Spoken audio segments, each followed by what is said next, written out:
وسلم جو ہے یہی آخری نبی ہے، یہی وہ آخری نبی بنا کر بھیجا گیا ہے، لیکن افسوس کی بات ہے والا فتنہ ہے، یہ تو انشاءاللہ جلد ہی ختم ہو جائے گا، لیکن آج 72,000 سے 73,000 تک لوگ، حضرت امام صاحب یہ دونوں آپ کی مسجدوں کے ائمہ حضرات بیٹھے ہیں، یہ اچھی طرح واقف ہے، آپ ان سے معلوم کر لیجئے گا کہ 72,000 سے 73,000 تک کے لوگ ان کے فرقے کے اندر داخل ہو چکے ہیں۔ یعنی شکیل بن حنیف ایک تبلیغی جماعت کا آدمی تھا اور دہلی کے مرکز میں اس کی ایسی کارگزاری آیا کرتی تھی کہ لوگ کان لگا کر سنا کرتے تھے، لیکن اللہ نے اس کو راہ راست سے بھٹکا دیا اور اس نے امام مہدی ہونے کا دعویٰ کر دیا۔ جب لوگوں کو یہ کہنے لگا کہ میں تو امام مہدی ہوں اور جس طرح امام مہدی دنیا کے اندر آئیں گے تو اسی طرح اللہ نے مجھے امام مہدی بنا کر بھیجا ہے، وہ اس طرح کی باتیں لوگوں کو بھولے بھالے مسلمانوں کو کہتا ہے اور ان کو بھگاتا ہے۔ مہاراشٹر کے اندر ایک ضلع پڑتا ہے اورنگ آباد، وہاں ایک گاؤں ہے پڑے گاؤں، وہ اس گاؤں میں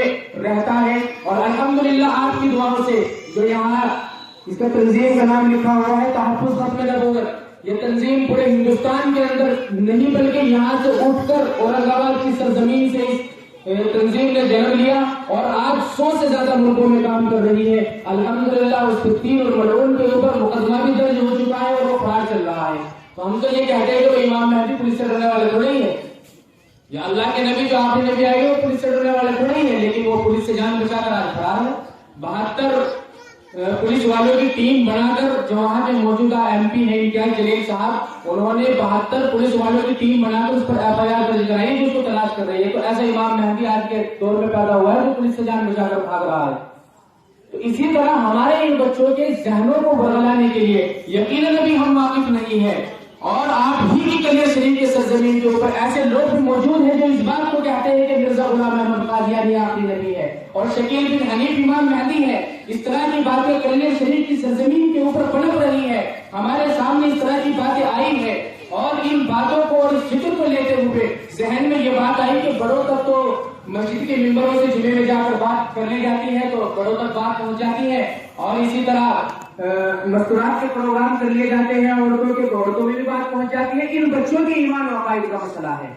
جس طرح ہم اپنے بچوں کو کالج اور یونیورسٹیوں کے اندر پڑھا رہے ہیں کہ بھئی انجینئر بن جائے، اچھے ڈاکٹر بن جائے، اسی طرح ہمیں اچھے ایمان عقائد کی بھی ضرورت ہے۔ جہاں ہمارے اس معاشرے کو ایک اچھے انجینئر اور ڈاکٹر کی ضرورت ہے کہ ہماری بہن بیٹیوں کا علاج پردے کے ساتھ ہو، اسی طرح ہمیں مسجد میں نماز پڑھانے کے لیے امام کی بھی ضرورت ہے، ہمیں مسئلے مسائل بتانے کے لیے مولانا کی بھی ضرورت ہے، ہمیں جنازے کی نماز پڑھانے کے لیے قبر میں اتارنے کے لیے ایک عالم دین کی بھی ضرورت ہے۔ اس بات کو آپ بھولیں، لاک ڈاؤن کا مسئلہ بھی ہمارے نظروں کے سامنے سے گزرا ہے، ہم نے دیکھا ہے کہ کس طرح ہم مسجدوں سے دور رہے۔ آج سے 1894 کا ایک بیان ہے غالباً، اس میں ایک مولانا نے کہا تھا کہ اے مسلمانوں، ایسا وقت آئے گا جب تم مسجدوں کے اندر جائیں گے اور مسجدوں سے آواز آئے گی کہ ہمیں آپ کی ضرورت نہیں ہے۔ آپ اچھی طرح جانتے ہیں کہ بتاؤ مسجدوں میں ایسا ہوا کہ نہیں ہوا؟ مسجدوں کے گیٹ بند ہے، 4 آدمی اندر لے لیے اور گیٹ بند ہے کہ بھائی مسلمانوں آپ کی ضرورت نہیں ہے۔ نماز کے اندر منہ کا ڈھکنا مکروہ ہے، یعنی نماز مکروہ ہوتی ہے، اور ایسا بھی وقت آیا ہے کہ ہم نے منہ پر ماسک لگا کر نماز ادا کی ہے۔ جس حالت میں نماز مکروہ ہے اس حالت میں نماز کے پڑھنے کو جائز قرار دیا جا رہا ہے۔ پیغام سیدھا یہ ہے کہ اللہ یہ کہتا ہے کہ میرے گھر میں تو آؤ لیکن میں تمہارا چہرہ نہیں دیکھنا چاہتا، سیدھا پیغام ہے بالکل۔ تو مسلمانوں، یہ 60-70 سالہ زندگی ہے، یہ ہم نے اگر نفرت، ایک دوسرے سے نفرت بونے میں، ایک دوسرے سے اپنے دل کے اندر بغض اور کینہ رکھنے میں، ایک دوسرے کی چغل خوری اور غیبت کرنے میں اگر ہم نے زندگی کو لاپرواہی کے اندر گزار دیا تو یاد رکھو پھر کل نفس ذائقۃ الموت، یہ بھی قرآن کریم کا ایک حصہ ہے کہ ہر جاندار دنیا کے اندر 18,000 کم و بیش مخلوقات کو پیدا کیا گیا ہے، لیکن کوئی بھی مخلوق ایسی نہیں ہے جس کو موت کا ذائقہ نہیں چکھنا ہے۔ ہر مخلوق کو موت کا ذائقہ چکھنا ہے، پھر ہمیں اس قبر کے اندر جانا ہے، اور اس قبر کے اندر اگر اچھے ایمان اور عقائد اور اچھی سوچ لے کر گئے تو یقیناً وہ ہمارے لیے جنت کا باغ ہے، اور اگر اچھا ایمان اور عقائد اور اچھی سوچ ہمارے نہیں ہے تو پھر جہنم کے گڑھوں میں سے ایک گڑھا ہے۔ اللہ کے نبی صلی اللہ علیہ وسلم نے یہ فرمایا تھا کہ جس طرح قبر میں جب مردے کو لٹاتے ہیں برابر میں 2 تکیے ہوتے ہیں جس کے اوپر پٹی وغیرہ رکھتے ہیں، تو اپنی ایک ہاتھ کی انگلی دوسرے ہاتھ کی انگلیوں میں پھنسا کر اس طرح کہا کہ جو آدمی نیک نہیں ہوگا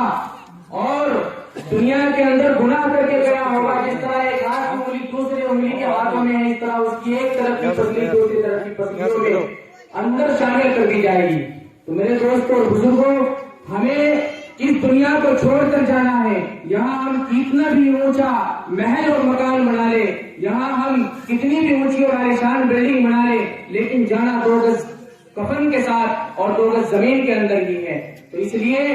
جس طرح جہاں بھی یا جس جگہ بھی ہمارے لیے اس طرح کی مجلسیں منعقد ہو، اور خاص طور سے آپ کی یہ مجلس، اور میں تو مانتا ہوں کہ آپ کا جو یہ حلقہ ہے خاص طور سے کلیئر کا اور پورے اتراکھنڈ کا، اللہ نے اس کو قبول کیا ہے اس کام کے لیے. آپ ہی کی مسجد کے پیچھے انشاءاللہ ان قریب ہو سکتا ہے کہ آئندہ 2 مارچ کو دارالعلوم دیوبند کے نائب مہدین صاحب حضرت مولانا مفتی راشد اعظمی صاحب اور مہاراج کی ایک بڑی ٹیم آئے گی. یہاں پیچھے حضرت امام صاحب کی محنتوں سے ایک کمرہ انہوں نے لیا ہے،